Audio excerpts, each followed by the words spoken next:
Some mysteries are so disturbing that they leave us questioning everything we know. A young man's unexplained death, a vanished millionaire, and a brutal slaying with no answers. What if I told you that some of these cases have stayed unsolved for decades, with more questions than answers? But what if, just for a moment, you could hear these stories in a way that makes you think, what really happened here? These aren't the kind of tales that'll keep you up at night, but they will stay with you long after you hear them. From eerie disappearances to perplexing deaths, these disturbing mysteries will make you question reality. But before we begin, I want to thank you, my amazing viewers and subscribers, for your support through your likes, shares, and comments. Your engagements help make these stories more meaningful. If you're new here, be sure to hit that subscribe button and join our growing community of true crime enthusiasts. The mysterious disappearance of Connie Converse. In the summer of 1974, Connie Converse made an abrupt decision that would change her life forever, an action that would leave her family and the world questioning everything they knew about her. At that point, Connie was 50 years old, living in Ann Arbor, Michigan, far from the musical spotlight she had so desperately sought in her younger years. Her life, once filled with the promise of a successful music career, had slowly faded into the quietude of academic work.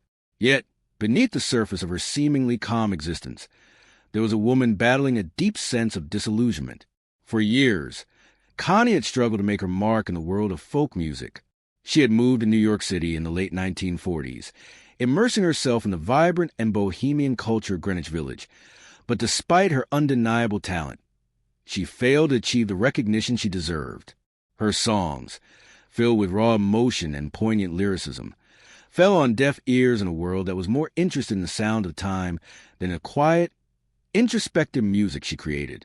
In the early 1960s, tired of the constant struggle and failure, she left New York, retreating to the quiet streets of Ann Arbor, Michigan, where she shifted her focus to work as a writer and editor at the University of Michigan. Connie's music career, it seemed, had come to an end, but in 1974, she made a choice that nobody saw coming.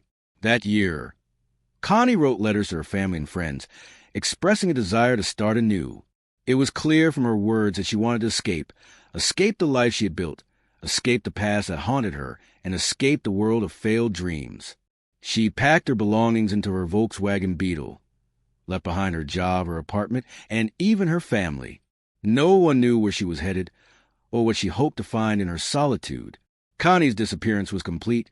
No goodbye, no trace, and no explanation. Her family, especially her parents, were left in a state of confusion. They struggled to understand what could have prompted her to sever all ties so abruptly. Her mother recalled how Connie had always been a deeply private person, but never one to disappear without notice. Yet, as days turned to weeks and weeks to months, it became painfully clear that Connie had made a decision that would not only leave her family in the dark, but would also forever silence the voice of a woman who was ahead of her time. By August 1974, Connie had been gone for weeks, and still there was no word. Her parents, distraught and confused, began to take action. They hired a private investigator in hopes of finding some clue as to where Connie had gone. The investigator's efforts, however, led to a chilling conclusion. According to the investigator, Connie had made a deliberate choice to cut ties with everyone. She had chosen to start fresh, to disappear. The investigator's words were clear. It was her right to go cold turkey, he said. She had made it clear to him, in the brief moments they had spoken, that she had no interest in returning. Her decision was final. For Connie's family, hearing these words brought a mix of sorrow and reluctant acceptance. Her parents, torn between hope and resignation, eventually accepted that Connie had chosen this life. She had wanted out, and she had achieved it. After this realization, they ceased their efforts to find her. The pain of not knowing where she had gone, or why she had left, began to fade into the background as they tried to move forward with their lives. They could only hold on to the letters she had left behind, trying to make sense of the words she'd written. A goodbye, but one without explanation. Then decades passed. Time moved on, as it always does. The world continued to change, as did the lives of Connie's family. But in 2004, something extraordinary happened, a twist in this haunting tale that nobody could have predicted. Nearly 3 decades after her disappearance, Connie's music resurfaced. It began with one song, then another. Soon, more and more tracks were discovered. The haunting voice of Connie Converse echoed through the speakers of a generation that had never known her name. Her songs, full of emotion, pain, and beauty, resonated with listeners. Music lovers began to discover her voice on Spotify, and Connie's music, once ignored, began to find an audience. It's strange how life works. Connie Converse, who had struggled for years to find success, had died in anonymity, yet her music was now catching the attention of a new generation. In a world where so many artists fade into obscurity, Connie's music was proving timeless. Her voice, like so many others from that era, had been neglected by the music industry, but not forgotten. The new listeners who stumbled across her songs were captivated by the raw honesty they contained. They had no idea of the woman behind the music, the woman who had disappeared without a trace, who had walked away from her dreams only to have them found after her death. In the years that followed, Connie Converse was no longer just a footnote in the history of American folk music. As of the time of the recording of this segment, her music had amassed 80,000 monthly listeners on Spotify, surpassing the majority of artists from her era. People were rediscovering her genius. And yet, the mystery remained. Where did Connie go? Did she really start over, as the investigators suggested, or was there something more to her disappearance? Was Connie simply trying to escape, or was there something more profound in her choice to vanish? For Connie's family, the resurfacing of her music brought both closure and renewed pain. They could now hear her once more, but the questions surrounding her disappearance still lingered unanswered. Did Connie die in solitude, as many believed, or did she live a life in secret, perhaps even choosing to disappear for reasons no one can comprehend? The Blind River Rest Stop Murders. In the early hours of June 28, 1991, an innocent stop at a rest stop near Blind River, Ontario would turn into one of Canada's most chilling and unresolved murders.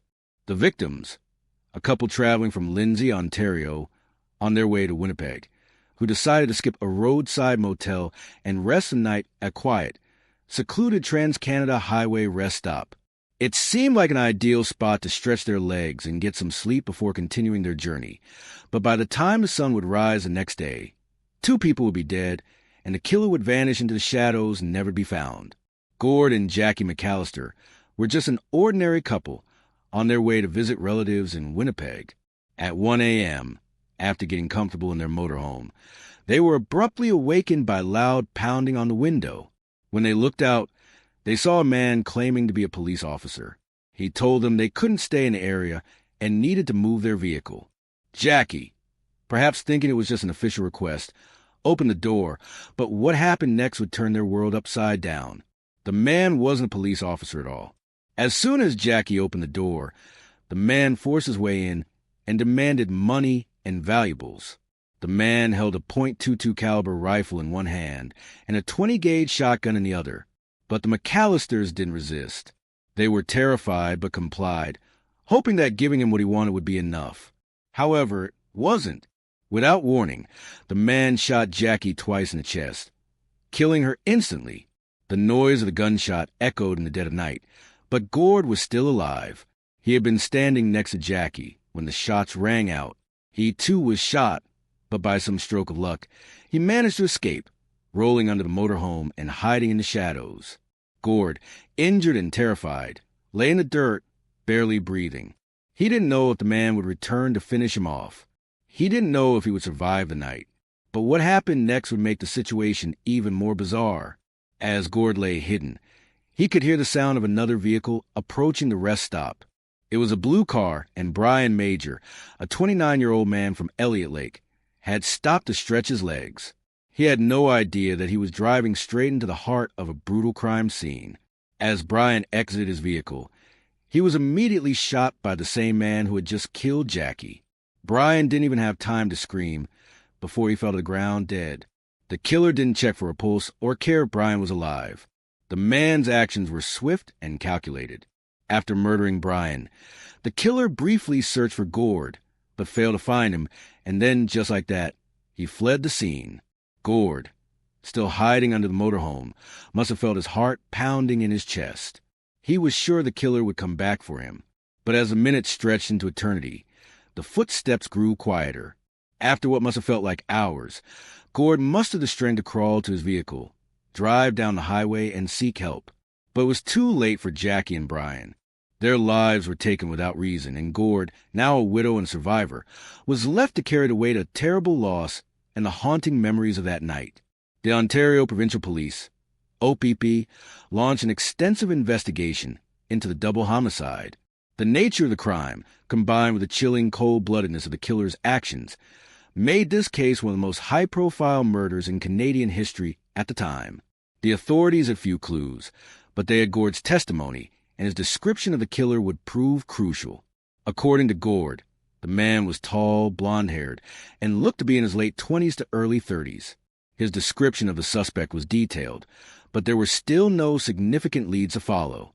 The OPP released a composite sketch of the suspect based on Gord's recollection.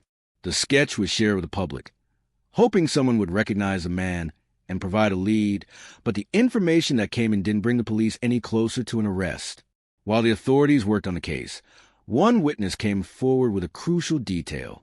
This witness had been driving through the area and reported seeing a blue van speeding away from the rest stop shortly after 1 a.m. This van was headed east towards Sudbury, but even though investigators checked over 3,500 blue vans across Canada and the U.S., there was no match. The lead, like so many others, fizzled out. The case soon began to stall, but there was still hope that someone might come forward with new information. Over the years, however, the case grew cold, and despite sporadic tips, there was little progress. In 1999, nearly 8 years after the murders, a potential breakthrough occurred. Investigators began to look into Ronald Glenn West, a former Toronto police officer who had lived near Blind River at the time of the 1991 killings. West had a violent criminal past, and in 1995, he had been arrested for 2 murders that took place in 1970. This made him a potential suspect in the Blind River case. West's background was compelling. He had served as a police officer, which aligned with the killer's use of the police officer ruse. He also owned firearms similar to those used in the Blind River murders, including a .22 rifle and a shotgun. He had even owned a blue van, the same make and model that had been reported leaving the scene. This information was enough to cause investigators to look into him closely as a possible suspect. Despite these suspicions, however, no charges were ever filed against West for the 1991 murders. The authorities were unable to find a concrete link between West and the killings, and no forensic evidence tied him to the crime scene. West was eventually convicted for other crimes unrelated to the Blind River murders, and he remains in prison for his earlier offenses. Over the years, the Blind River rest stop murders continue to haunt the families of Jackie McAllister and Brian Major. Despite Gord's testimony, the composite sketch, and the potential links to Ronald Glenn West, the killer remains unidentified to this day. The case is, as of now, unsolved, and it continues to be one of Canada's most chilling cold cases. Gord McAllister, the only person to survive the attack, lived the rest of his life with the pain of that night, but he never saw justice for Jackie or Brian. The Lane Bryant Murders. It was a seemingly ordinary day in Tinley Park, Illinois, on February 2nd, 2008, when the Lane Bryant store in Brookside Marketplace was preparing for another routine morning of sales. The store had just opened for business around 10:45 a.m., and its employees were preparing for customers to arrive. But this day would quickly turn from an ordinary moment into a horrific nightmare. A man entered the store, posing as a delivery person, his presence initially seeming innocuous. He was a black male, described as standing between 5 feet 9 inches and 6 feet tall, with a husky build. His hair was styled in thick cornrows, and there was a distinctive braid adorned with 4 light green beads that hung over the right side of his face, resting at cheek level. This visual detail would come to play a crucial role in the investigation that followed. But for now, this man, looking every bit like an ordinary delivery worker, did not raise any alarms. He was simply another person entering the store. However, things were about to take a devastating turn. As the man walked through the door, he announced a robbery and demanded the employees and customers move to the back room. The store manager, a part-time employee, and 4 customers were all taken to the rear of the store, with a man bound their hands and feet with duct tape. In that moment, the terror they felt must have been overwhelming, forced to lie face down, with no idea what the man planned to do next. They were helpless. Then the unthinkable happened. The man executed each woman in an execution-style manner. One by one, each victim was shot in the back of the head at close range, leaving no time to react. The cruelty of his actions seemed almost planned, as if he had prepared to do this from the very beginning. Each woman lost her life in an instant, and the killer, cold and methodical, moved from victim to victim. But amid the bloodshed, there was a miracle. One woman survived. Her name was not publicly disclosed, but her bravery and quick thinking would play a crucial role in the investigation. As the killer raised his weapon to shoot her, she shifted her head just before the shot, causing the bullet to graze her neck rather than ending her life. The injury was horrific, but she survived, a witness to the brutality that had just unfolded. Her testimony would become the key to the investigation. She was able to describe the man in vivid detail, providing investigators with description that would lead to the creation of a composite sketch.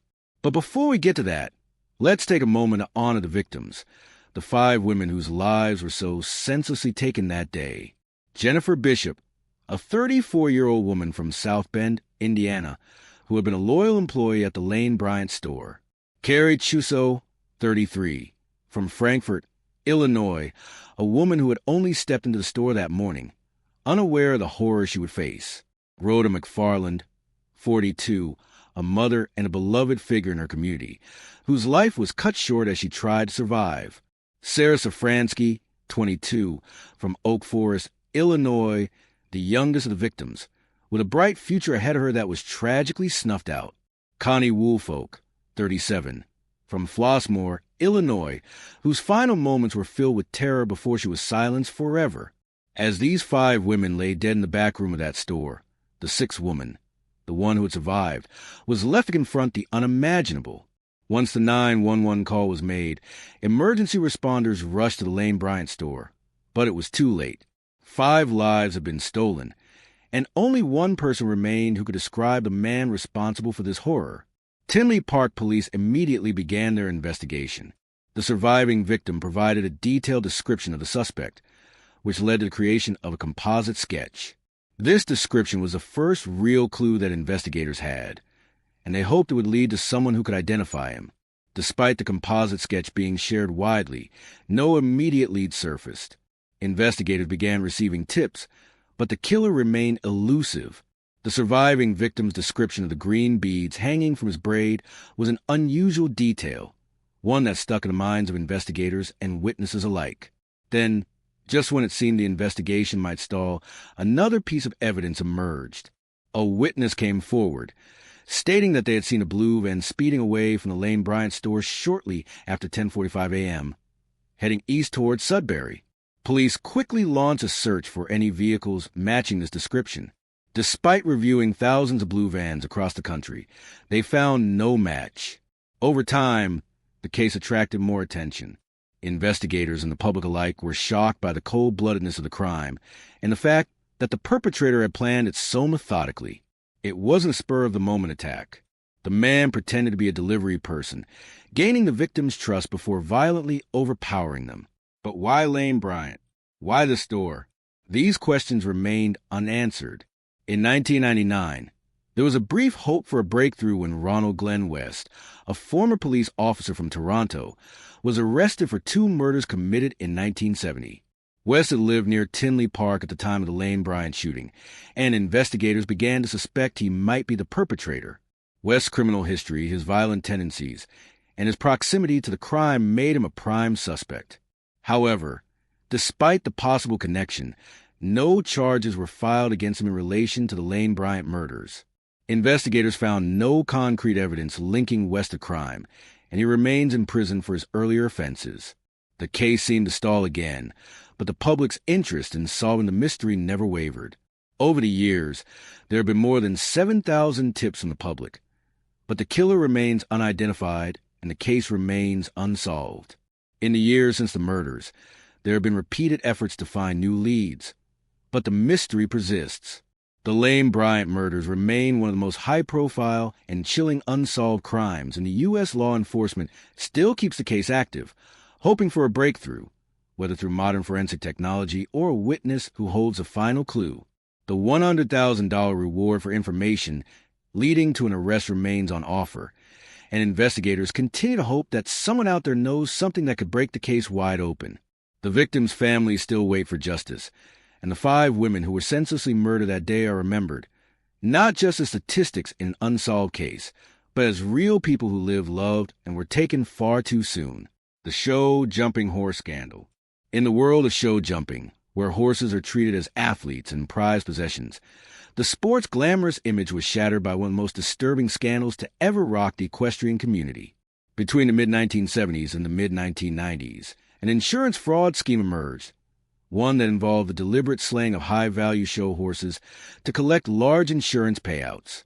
What began as a few isolated incidents turned into an epidemic where wealthy horse owners, unscrupulous trainers, and a network of corrupt figures turned a beautiful sport into a money-driven massacre. The scope of the fraud was vast, and though exact numbers remain unclear, estimates suggest that as many as 100 show horses could have been murdered for insurance money. Some owners, in dire financial straits, saw the killing of a horse as a quick way to get out of debt. Others, with overvalued or underperforming animals, sought to recoup their losses by having their horses killed and collecting payouts. The fraud was carefully orchestrated. Wealthy horse owners, often investing hundreds of thousands of dollars in prize show horses, would insure their animals for sums far higher than a horse's actual value.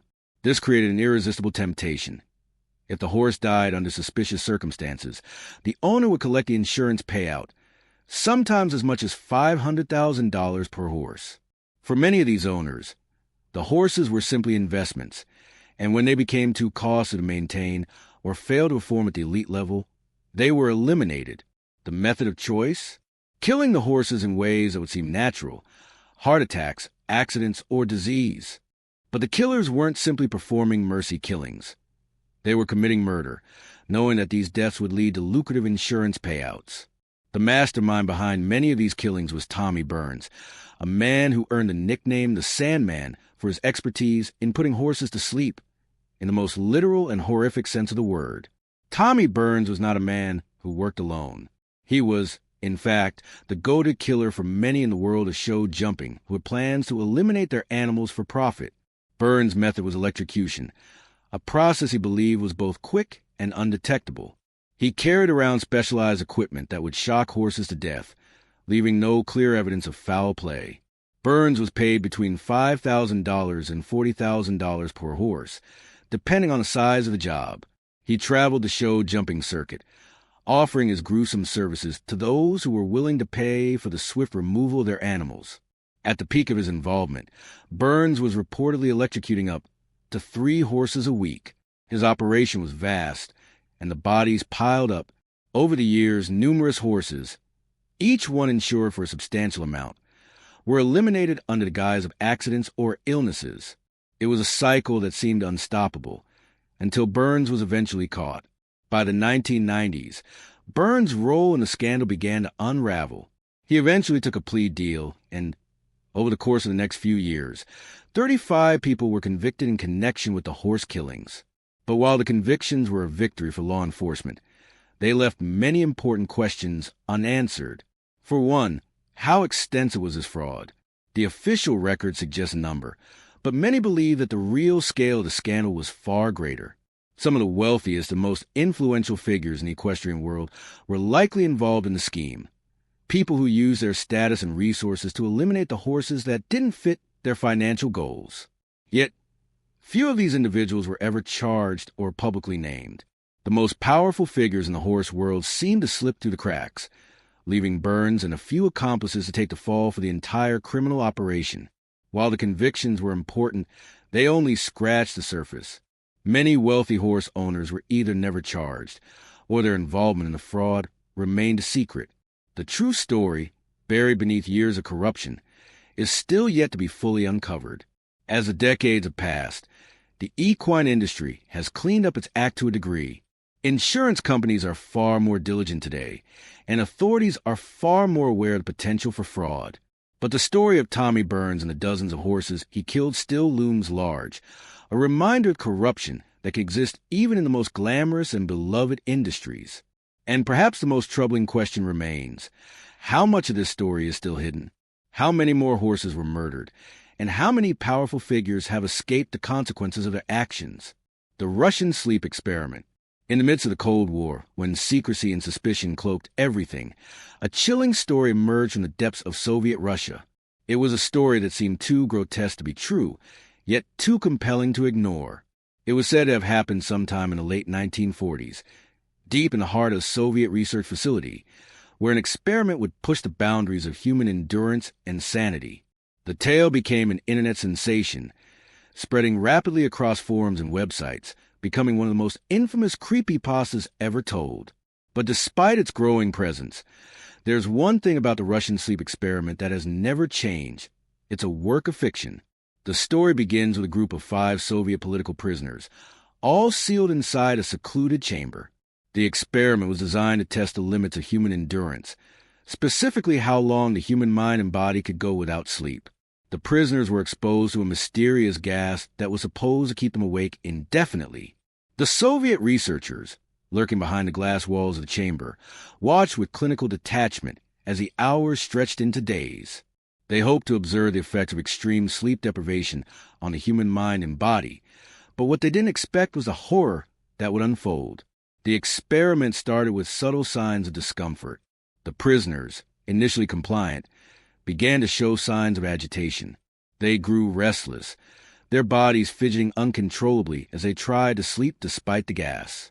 The researchers, however, were patient, confident that their subjects would eventually succumb to the gas and give in to the effects of sleep deprivation. But that didn't happen. Instead, the subject began to descend into madness, with their behavior becoming increasingly erratic. What started as quiet murmurs turned into loud rants, and the prisoners' once pristine mental faculties began to deteriorate rapidly. The first few days were manageable, but it wasn't long before things took a dark turn. As the days wore on, the prisoners became more paranoid, more violent, and more unpredictable. Their bodies began to break down in ways that were both horrifying and unnatural. They began to scratch at their skin, their fingers frantically tearing at their own flesh as if trying to escape from their own bodies. But this was only the beginning. Over time, their physical appearances began to change. Their faces, once human, now looked distorted, their eyes hollow and bloodshot. They no longer looked like the prisoners they once were. They looked like something else, something monstrous. And as they continued to deteriorate, their actions became more savage, more grotesque. They self-mutilated, biting off chunks of their own flesh, their behavior no longer resembling that of human beings. Instead, they resembled something inhuman, their transformation unfolding before the researchers' eyes. At the height of the experiment, after several weeks of continuous wakefulness, the researchers entered the chamber. What they found was beyond comprehension. The prisoners, once political figures, now seemed almost alien, twisted by the long hours of forced wakefulness. Their eyes were wide open, their bodies emaciated, and they no longer spoke in coherent sentences. They were mumbling nonsensical words, their voices sounding raspy and incoherent, a chilling echo of their former selves. But what really terrified the researchers was the condition of their minds. The subjects had lost the ability to recognize reality. They no longer knew they were human. They had become something else, something that could never be truly understood. One subject, a young man who had been one of the first to succumb to the effects of sleep deprivation, was found huddling in a corner, staring blankly at the walls, his body covered in blood and gore. His hands were shaking uncontrollably, and he was muttering over and over again, "I want to sleep. I want to sleep." But his mind, twisted by the lack of rest, could no longer comprehend the idea of sleep. His body had physically rejected the very idea of it. His mental state had shattered completely. And the worst part? He wasn't the only one. The remaining prisoners had become nothing more than feral animals, their minds completely consumed by the effects of the sleep deprivation. They no longer cared about food, about comfort, or even survival. They cared only about their suffering, their need to escape the madness that had been thrust upon them. We know from real scientific studies that sleep deprivation can lead to hallucination, psychosis, and even death. The real-life consequences of sleep deprivation are severe. Individuals who have been awake for prolonged periods report disturbing cognitive impairments, including the inability to process thoughts clearly and even emotional breakdowns. In rare cases, death can occur. Yet, the line between fiction and reality blurs just enough to keep people wondering, what if it was real? The disappearance of Connie Converse. In the vast, arid desert landscape near Nellis Air Force Base in Nevada, a man known only to his online followers, as Connie Converse set out on an adventure in November 2014 that would ultimately lead to his disappearance and ignite a mysterious legend that persists to this day. Connie was an experienced hiker and YouTuber from Las Vegas who had a passion for exploring remote, desolate locations across the Mojave and Great Basin deserts. His YouTube channel, under the name Snakebite McGee, featured solo hiking videos where he documented his expeditions into the heart of the desert, exploring abandoned mine shafts, natural caves, and areas few others dared to venture. But what began as another solo hike into wilderness would end in mystery, sparking a series of questions, theories, and a growing online legend. In 2014, while commenting on a YouTube video about the son of a former Area 51 technician, Connie shared an unusual and disturbing experience he had during one of his hikes in area. According to his account, he had come across a cave shaped like the letter M. As he approached the entrance, something strange and unsettling happened. His body began to vibrate intensely, a sensation so profound it instilled a sense of terror so powerful that he felt compelled to turn back. The more he described the event, the more it fascinated viewers online. His mention of the cave and the strange physical reaction it triggered caught the attention of many, and questions flooded his comment section. Some skeptics dismissed it as an exaggerated tale, while others urged him to return and document his findings. With a mixture of curiosity, skepticism, and a desire to satisfy his growing online following, Connie set out on his second expedition to find the cave. In October 2014, he made his way back into the Sheep Range, hoping to find the M Cave and perhaps explain the odd sensation that had haunted him on his first encounter. The trip seemed like any other at first, but something unusual happened along the way. As he hiked through the rugged terrain, he noticed a black ram on a ridge, watching him from a distance. Connie described the animal as being unusually suspicious. Some have speculated that this marked the beginning of a psychological breakdown, that the ram, perhaps a metaphor for his growing anxiety or paranoia, symbolized a deteriorating state of mind. However, others believe Connie was simply engaging his audience, crafting a narrative that would keep his followers intrigued and engaged. After all, by including such a mysterious detail, he had already captured their attention. Despite the eerie presence of the ram, Connie pressed on, but once again he failed to find the M Cave. His second expedition yielded no answers, and yet he uploaded a video on October 18, 2014, titled M Cave Hike, recounting the events and showing his attempt to find the elusive cave. There was no conclusion, no definitive discovery, just a man hiking in a vast, unforgiving desert, chasing an enigma that seemed to defy reason. But Connie's journey didn't end there. Undeterred by his previous failures and the warnings of concerned friends, he planned a third expedition. On November 10, 2014, he told his girlfriend that he would be heading back to the Sheep Range to find the M Cave once and for all. This time, however, he provided no specific details about where he intended to go. The lack of details was unusual, especially for someone so accustomed to documenting his every move for his audience. His girlfriend later recalled that he had seemed increasingly withdrawn, but she didn't think much of it at the time. It was to be a short trip, and Connie assured her he would be back soon. That was the last time anyone would hear from him. Days passed without word from Connie, and his girlfriend grew worried. She reached out to his friends and family, but Connie's phone went unanswered. On November 14th, 5 days after Connie had left, his girlfriend reported him missing, prompting authorities to launch a search and rescue mission in the area. Authorities located his truck parked at the trailhead in the Sheep Range near Nellis Air Force Base. But there were no signs of him nearby, no fresh footprints or clues. On November 22nd, a crucial piece of evidence was found. Kenny's cell phone was discovered near an abandoned mine shaft in the rugged terrain he had been exploring. The phone was not damaged, and it suggested that he had reached the location where he intended to go. But beyond that, there was no other trace of him, no notes, no footprints, and no evidence of foul play. It was as though Kenny had simply vanished into thin air, despite a massive search operation, which included helicopter surveillance and ground teams. No further traces of Kenny were found. The questions surrounding his disappearance only deepened, and theories about what happened to him began to proliferate online. Several theories have emerged in the years since Kenny's disappearance.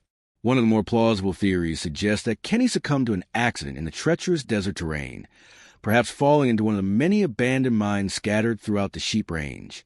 The area is known for being difficult to navigate, with sudden drops, cliffs, and hazards that can be difficult to detect even for experienced hikers like Kenny. Given that his cell phone was found near an abandoned mine shaft, it's not unreasonable to believe he might have fallen or encountered difficult terrain that prevented him from escaping or calling for help. But with no body and no concrete evidence, the accident theory remains speculative at best. Another theory suggests that Kenny's disappearance was intentional. His girlfriend later revealed that he had been struggling with depression, which could have contributed to a desire to disappear and start a new life. According to some, Kenny may have intentionally staged his disappearance, using the M Cave story as a cover for an escape. He could have fabricated the tale to explain his absence and start over somewhere else, leaving behind the pressures of life and the weight of his mental health struggles. However, this theory remains controversial, as nothing in his past behaviors indicated that he was planning to disappear for good. Then there are the more paranormal theories that have emerged in online discussions, with some speculating that Kenny stumbled upon something far darker than he had anticipated. His description of the M Cave and the strange vibrating sensation he felt as he approached it led some to believe that he may have encountered something supernatural or otherworldly, a force tied to the area's mysterious history, especially considering its proximity to Nellis Air Force Base. Some even suggest that military activity or secretive operations conducted at the base may have been involved, though no evidence has ever emerged to substantiate this claim. These ideas, while compelling, are based on pure speculation and have no concrete proof. Yet they add a layer of intrigue to the mystery, and online theorists continue to pore over Kenny's videos, comments, and even the Ram encounter to support their claims that there's more to his disappearance than meets the eye. As of today, Kenny Veach's disappearance remains unsolved, and his story has become one of the most talked-about mysteries in the world of internet legends and unsolved disappearances. The man from Towered, a mysterious disappearance. It was the summer of 1954, a time when the world was slowly recovering from the turmoil of war, and the Cold War was beginning to take shape. In July 1954, an event occurred at Tokyo's Haneda Airport, one that would spark a mystery that still lingers today.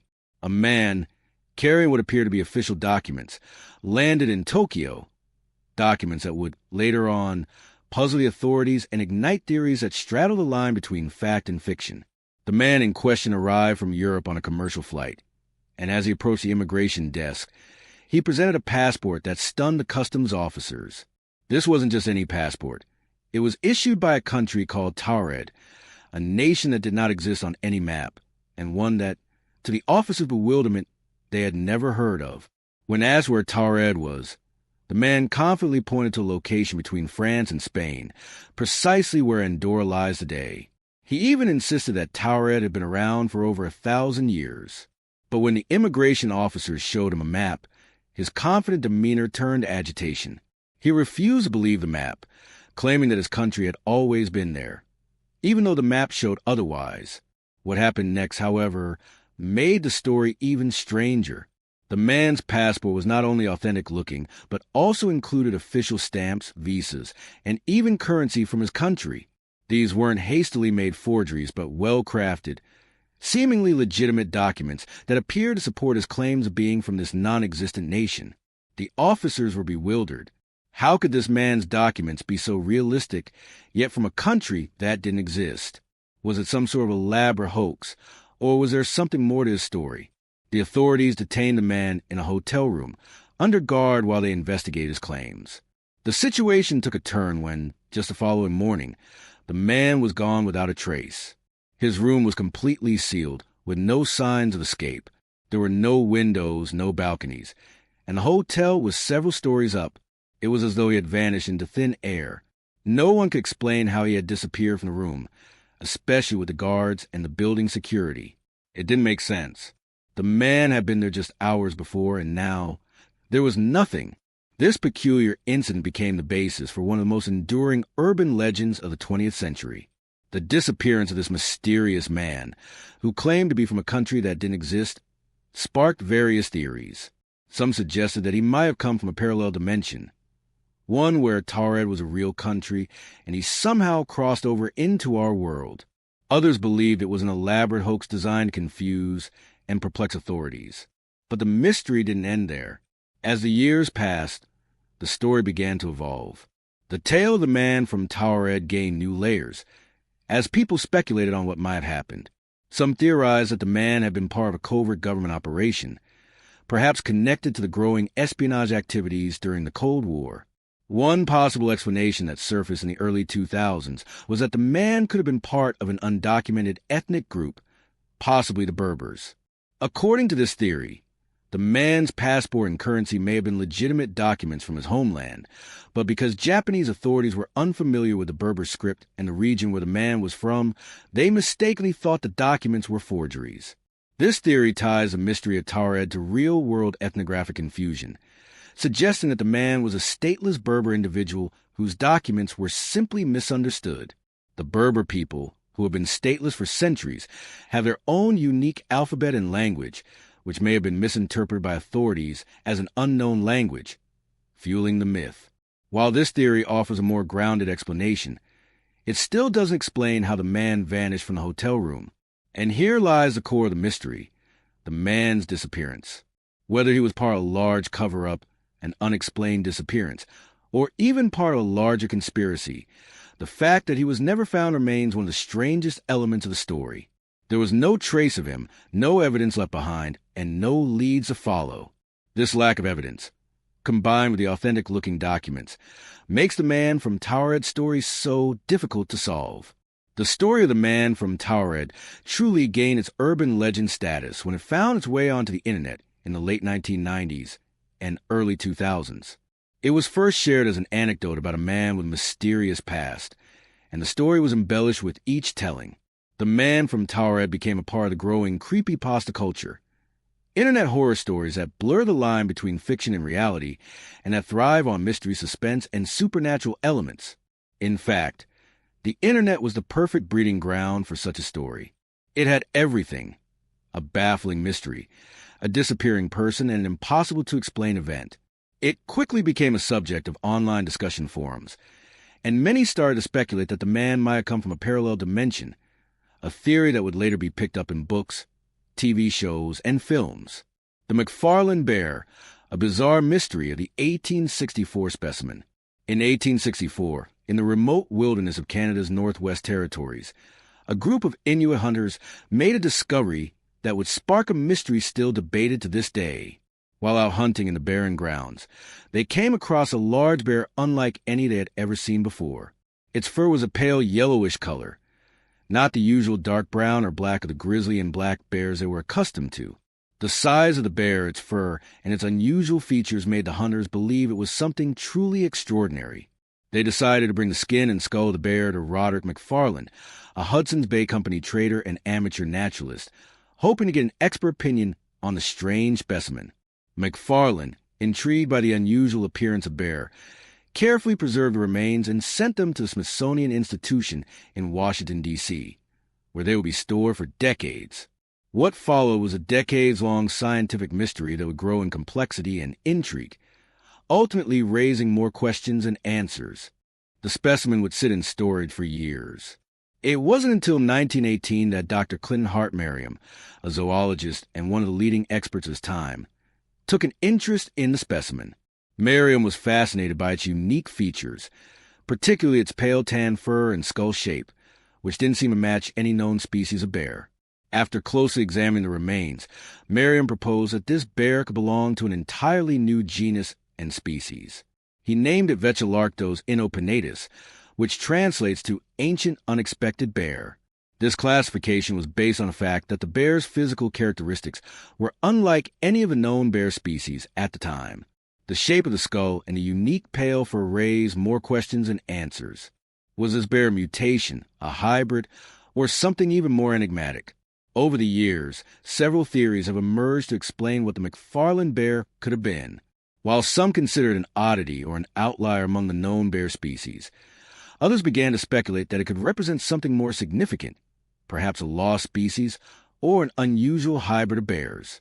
One prominent theory proposed by modern experts is that the McFarland bear could have been a polar bear-grizzly bear hybrid, known as Grolar bears or Pizzly bears. These hybrids are rare, but have been documented in the wild and in captivity. The pale fur of the McFarland bear, along with the shape of its skull, seem to align with features observed in these hybrids. Both polar bears and grizzly bears can interbreed, producing offspring that exhibit intermediate traits between the two species. This theory suggests that the McFarland bear could have been one of the first recorded instances of such a hybrid, though at the time, scientists were unaware that such interspecies mating could occur.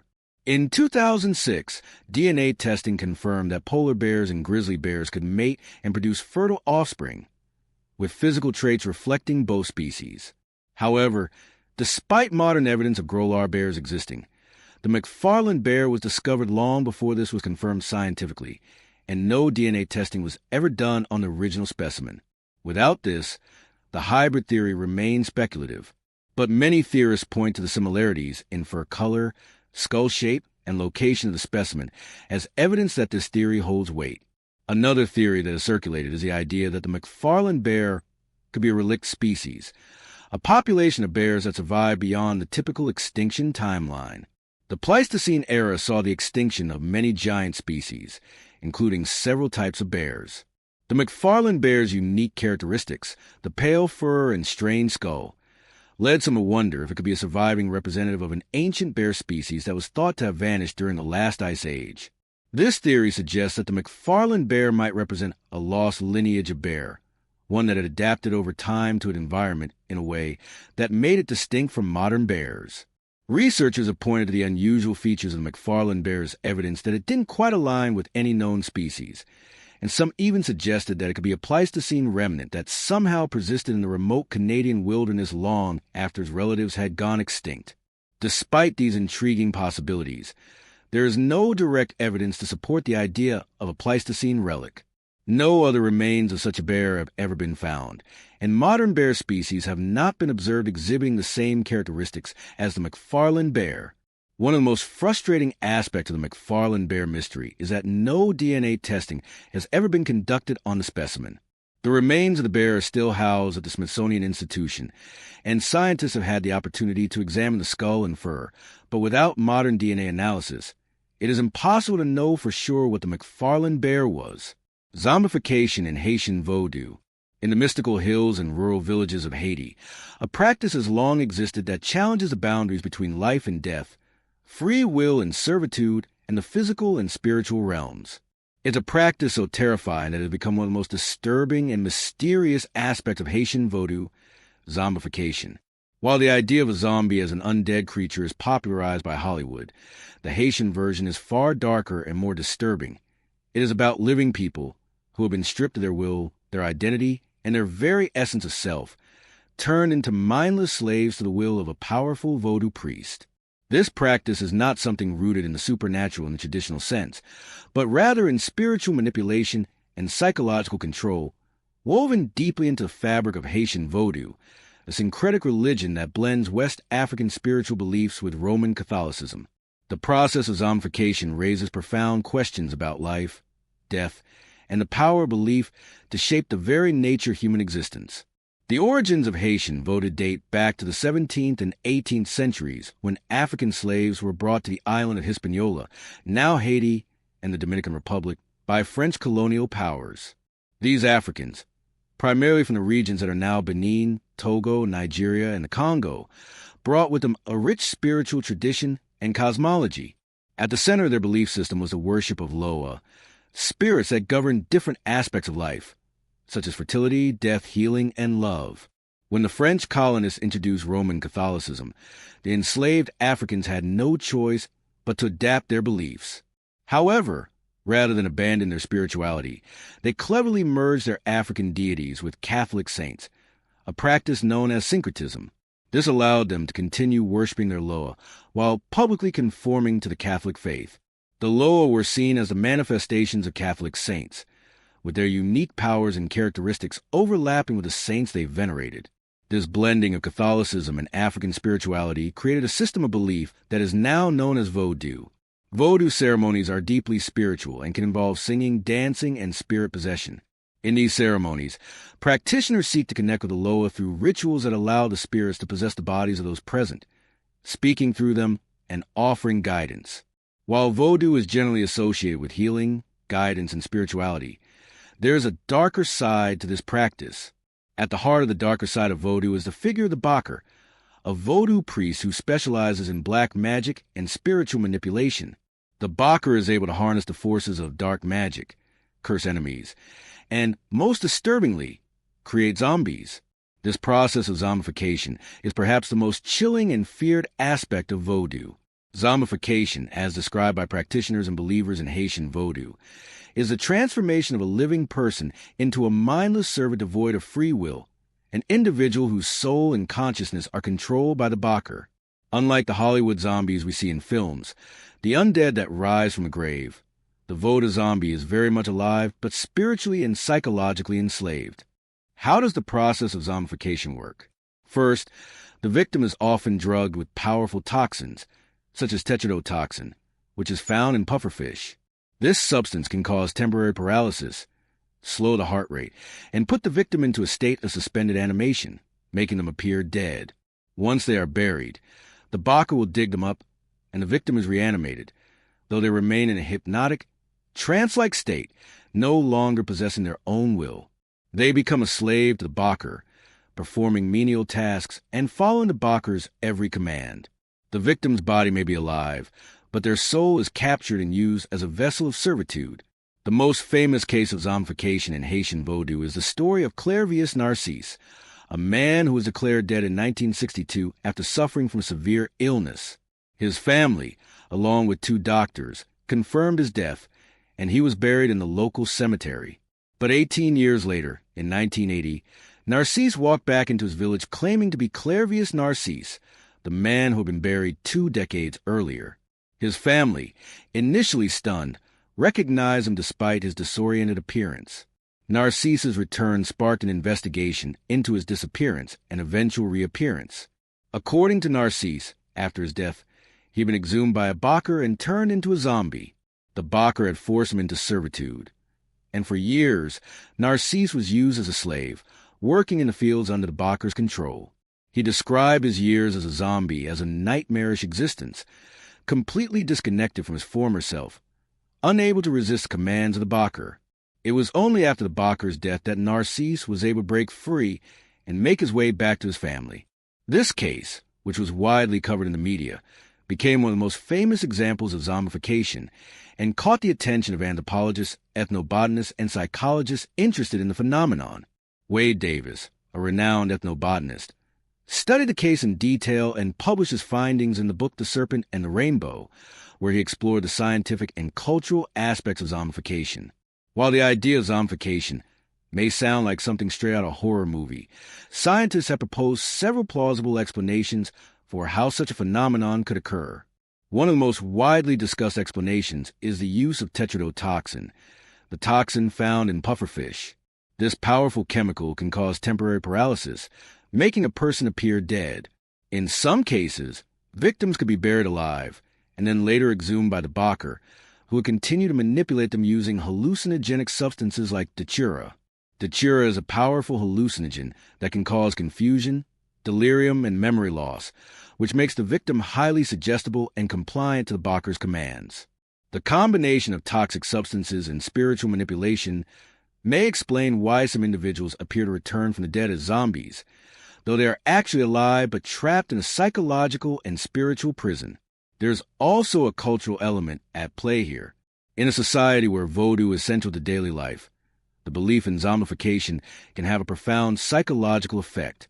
If a person is told that they have been turned into a zombie, they may come to believe it, and their behavior will reflect this belief. While the scientific community may never fully understand the mechanisms behind zombification, the mystery will undoubtedly persist.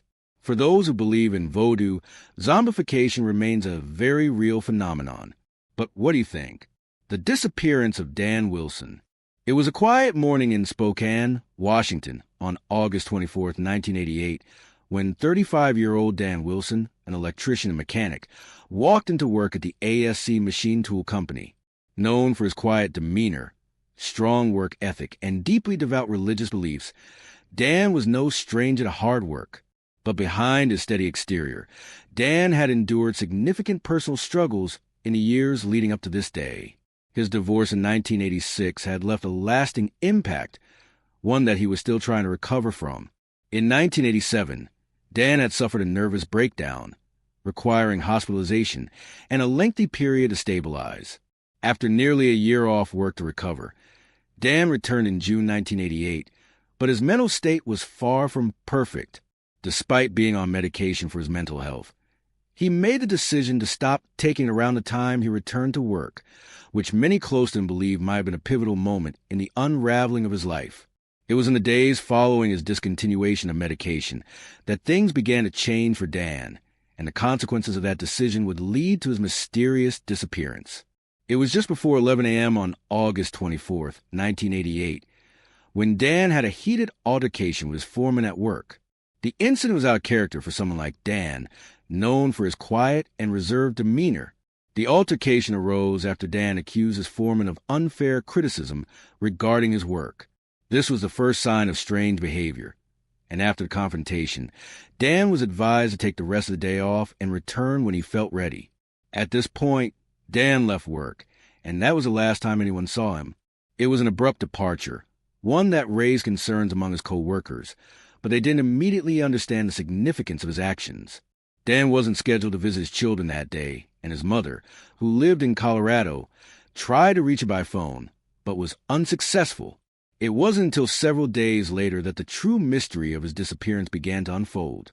On August 29, 1988, 5 days after his disappearance, Dan's car, a white 1987 Chevrolet Spectrum, was found abandoned along Interstate 94 in Custer County, Montana. This was over 700 miles away from his home in Spokane, an unexpected distance for someone like Dan, who hadn't planned a long trip. What was even more bizarre was the condition in which his car was found. The vehicle was unlocked, with one door slightly ajar, and the keys were missing. Inside the car, there was a Bible inscribed with Dan's name, lying on the front seat. There were no luggage or personal items that would indicate a planned trip. It was as if Dan had just stepped out of the car and vanished.